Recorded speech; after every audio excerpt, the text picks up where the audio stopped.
Our next guest is a United States Senator, former candidate for president, and point guard for the world champion Los Angeles Lakers. Please say hello to Senator Elizabeth Warren. Hello, Senator. Hello. It's good to see your face. How are you? I'm doing well. How about you? I'm doing well. You know, I don't know if you remember this, but the last time we spoke was at the beginning of March. It was right at the beginning of when everything went south. Yeah. And at That's that right. time, you had a plan, which seemed like a weird thing to have at that time because it didn't seem like we needed a plan necessarily. But you did have a plan. Remind us of what that plan you had on, I believe it was March 2nd, was. That's right. It was a plan to deal with COVID-19. Interesting. And a plan to get our arms around this coming virus. And it was all about testing, and how we keep ourselves safe and how we are able to continue to function in the middle of this. And you know, that's what really gets me, is that we could have had a plan as a nation.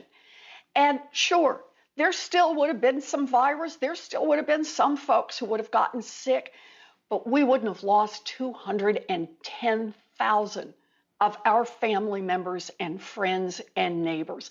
It wouldn't have been this bad. And here we are now, 7 months into this, and Donald Trump still doesn't have a plan to deal with the coronavirus. And it has left the economy in shambles and people dying by the hundreds every day. There's a reason for plans. Plans are how you map out the tough things you need to do, and then how you get them done and how we hold our elected leaders accountable. November 3rd, that's when we're going to hold Donald Trump accountable.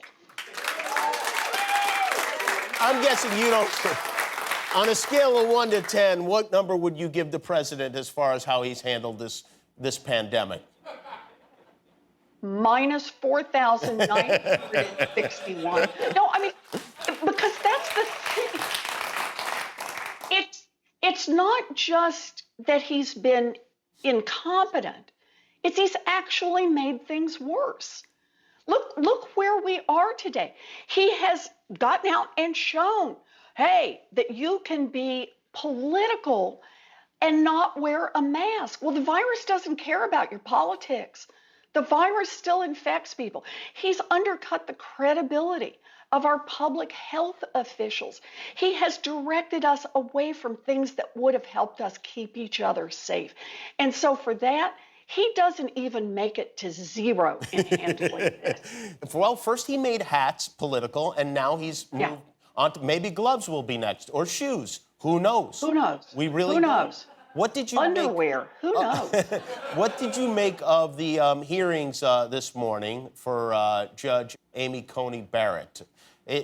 Should they even have had those? No. These hearings should not be taking place. This is an illegitimate process. This is the Republicans trying to steal a second Supreme Court seat. And they are doing this for a very specific reason. The week after the election, the United States Supreme Court will be hearing a case that Donald Trump has been pushing forward, and that's a case to overturn the Affordable Care Act and take away health care coverage from somewhere between 20 million and 23 million Americans, to put everybody with pre-existing conditions at risk, to knock young people off their parents' insurance policies, and to raise the cost of prescription drugs. He can't do that through Congress, so he wants to do it through the courts, and he's already told us that. And Amy Barrett has already said that she doesn't believe that the Affordable Care Act is constitutional. We're done. We know what this is about, and that's why right now we need to stay focused on doing everything we can to stop this confirmation from going through. It's going to cost people, and go back to the last thing. He's doing this right in the middle of a pandemic. You just can't pick a worse time. And it's not just him. I mean, you have, like, for instance, Senator Lindsey Graham. Were you surprised? And I know that nothing is surprising, but did it at all surprise you that he would be so brazen when he reversed his position on as far as nominating a Supreme Court justice goes. I mean, did you expect him to be so just forthright with his dishonesty? No, I did not. You know, the way I see this is we need to hold Donald Trump accountable on November 3rd, but we need to hold senators like Lindsey Graham, who is up for re-election right now, accountable to the American people. In his case, accountable to the people of South Carolina. Lindsey Graham stood up last time around when there was a Supreme Court nominee and said, nope, he would not, if we were just before an election, he would not go forward with a nomination. And now he just does a 180-degree turn. And that's not just dishonest.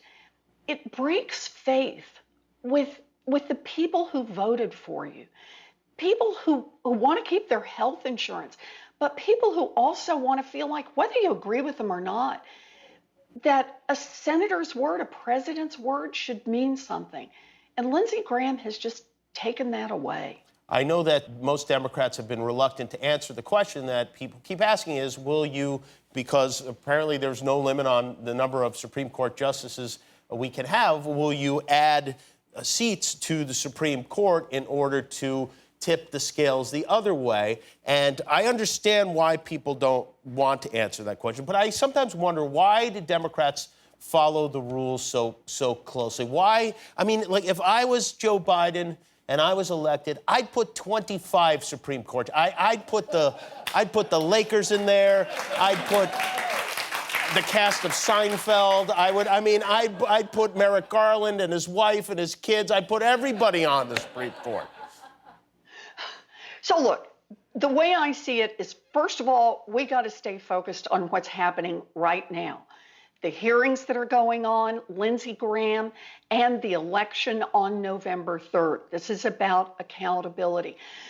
But I think you raise the right point when you say, what are Democrats planning to do? Let's take back the White House. Let's get the Senate. Let's get expand our majority in the House. What are you going to do with that?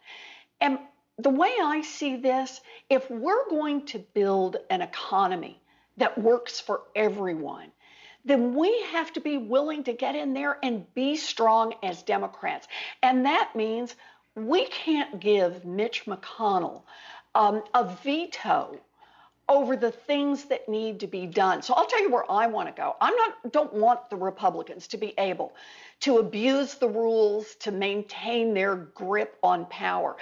So I've said it before. I think we need every option on the table, every option to restore the integrity of the court, every option to make sure that a working single parent has a voice that is heard as loudly as some millionaire corporate executive, and that they all get equal justice in the courts, and also that they are heard in Congress. So I'm in this fight. I'm in this fight all the way. Where I really want to see us make changes too are on the filibuster. Will you do me a favor? And Sure. I know this is childish, it's juvenile, but when Joe Biden beats Donald Trump, will you just tweet the word Chocahontas? Just to really rub it in a little bit. You know, though, Donald Trump, he tries to divide us. Yeah. He tries to stir up as much hate and as much ugliness as he possibly can. And we can't be that America. We just can't be that America. We've got to be an America that brings everybody back together. All right, I'll tweet it. I'll tweet it then. Thank you, Senator. It's a pleasure to speak with you always. Senator Elizabeth Warren, we'll be right back with Rufus Wainwright. Hi, I'm Jimmy Kimmel. I hope you enjoyed that video. Hit subscribe and all your dreams will come true, assuming your dreams are to watch more YouTube videos.